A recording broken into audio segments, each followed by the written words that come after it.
चललू सुंदर बर के साथ हो बेटी, चललू सुंदर बर के साथ हो बेटी,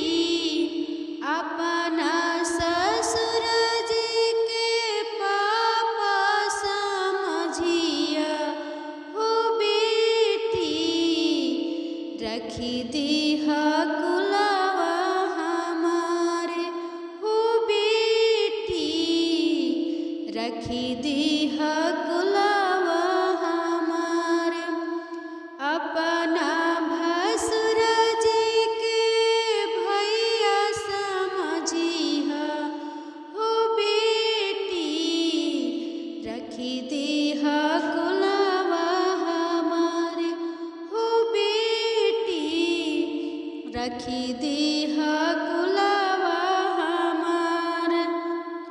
तेज दिहलू नहीं अरवा हो बेटी, तेज दिहलू घरवा दुआरे हो बेटी, तेज दिहलू घरवा दुआरे, तेज दिहलू अपना भौजी के बेटी, तेज दिहलू बहिनाया पान हो बेटी, तेज दिहलू बहिनाया पान, अपना गोतनिया के बहिना समझिया हो बेटी, रखी दीहा कुलवा हमारे हो बेटी, रखी दीहा लजिया हमारे, अपना ननदिया के मनिया हो बेटी, लजिया बचैया हमारे हो बेटी,